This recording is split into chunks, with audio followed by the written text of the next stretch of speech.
Hey guys, Bam here with the day 4 update. So we didn't change anything specific on the gear for this day. We're still using all the same items. I tried crafting a new helmet. I'll show you later down the road. I'll just show you how many divines we have.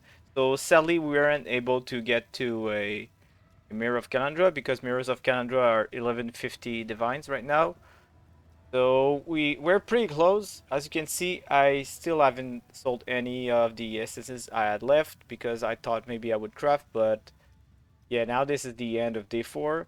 I have some Redeemer Exalted Orbs still left. I have some fragments, but not much. And I have a bunch of craft that I haven't sold yet, so I will probably cut the price on them. But as I said, it was a 4-day challenge and we're done now, so we didn't get the Mirror of Kalandra, but we were pretty close. So maybe playing like 2 more hours would have been fine, and we would have enough currency to buy a Mirror of Kalandra. But I think it's pretty good because we didn't play with the Wisp. We didn't use any of the charms or stuff like that. Nothing that's like specific to Affliction. So of course we didn't use a full power. Chaos Resistance was still a problem. I didn't fix it because I didn't find a ring, and since I wanted to get to a mirror, I didn't work on the ring any more than it was already. So as you can see, so it has a bunch of elemental resistance, but sadly no chaos resistance, which is a problem when we're fighting the hunter boss and also in the invitation, as you will see. But all right, for now I'll just leave you with some highlights. So the main thing you get from doing those invitation is a bunch of maps, so you pretty much sustain. Sometimes you will not sustain the invitations, but most of the time you will. I'd say in 75 to 80% of the time you will. Sometimes you will go over because you can like get an invitation from a different one while you're doing another. So yeah, here for the form invitation, uh, it's pretty easy. There's like nothing that's outstanding because our biggest weakness is chaos resistance. Again, it could be fixed, but I didn't take the time to do it, so you can see there is no problem. We can pretty much tank everything because we have 88% energy shield recoup on elemental, so unless something's one-shot us, we're fine. And now you can see that we actually get some awakened gems sometimes. And here's the biggest problem. So whenever we're not like stacking a bunch of traps like I was, I don't know why exactly on Al Hezmin, it's actually rough, and you will see exactly here why it can be rough. I actually jumped into a pool of chaos degen. Since our chaos resistance is the minus, it hurts us a ton, so that's why we died. So yeah, and then he just runs around. It's pretty annoying, to be honest. So before I get this build out, I really want to fix the chaos resistance. Now you will see why we get that, why it's so lucrative. Whenever we kill bosses, it's summon other bosses and we can get maps, but sometimes just a single boss can give you a bunch of maps. Here we got 2 shaper maps and 2 normal maps duplicated, and that's why I pick up every single little nodes on the atlas that give a chance to duplicate maps. You can see here again duplicated with an invitation. I actually went over for the Elder Slayer invitation, but the formed for the Shaper bosses, I had to buy 2 of them, which on average I think is way under what is the normal. So I got pretty lucky, to be honest. Normally I would say 1 every 4 rounds you have to buy the invitation or something like that. But yeah, again with the hunter boss, it can be pretty rough, so make sure you check that out if you're playing a build. If you're playing the build and just like mine, you have barely any chaos resistance. I'm actually in the minus right now, so yeah, just make sure you can actually kill it pretty fast or dodge everything it does. Aside of that, it's pretty easy. Again, we get a awakened gem. Make sure you roll your invitation with at least 60% quantity. since it was day 4 of the challenge, I knew it was the end, so I didn't want to craft anything specific for profit. So the only thing I did is this helmet.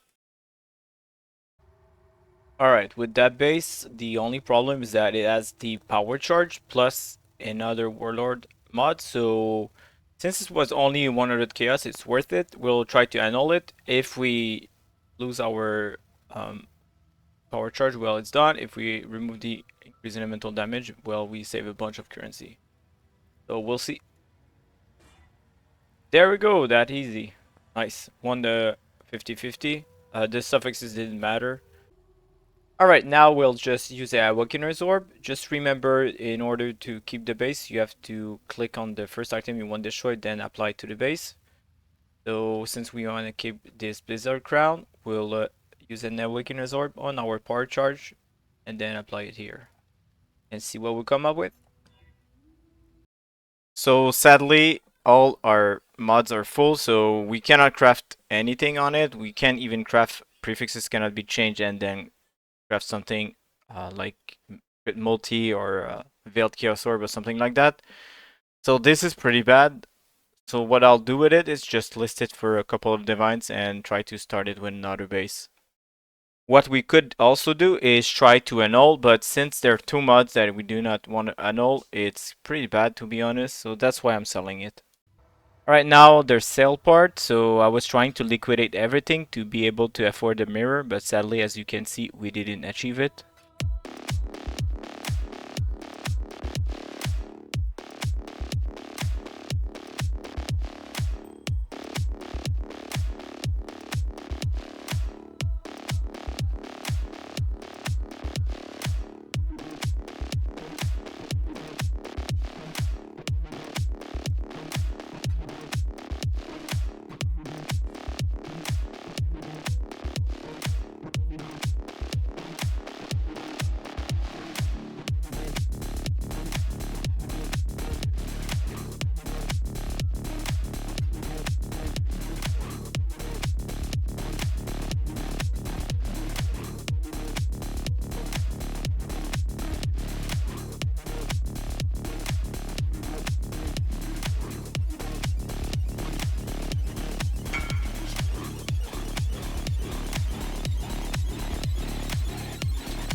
Alright, so this is it for the challenge. We came close, but yeah, sadly no mirror of Kalandra, but with like 2 or 3 hours we would have probably gotten it. But anyway, I hope this was helpful. I'll come up with the build guide for this character on the next video. But a couple of things I want to talk about. First off, as I stated multiple times, the chaos resistance really is a problem. Since we're using so many uniques, we barely have any resistance. So crafting elemental resistance was a must. Then we tried to find some chaos resistance somewhere. The only flex slots we have is the ring and the helmet.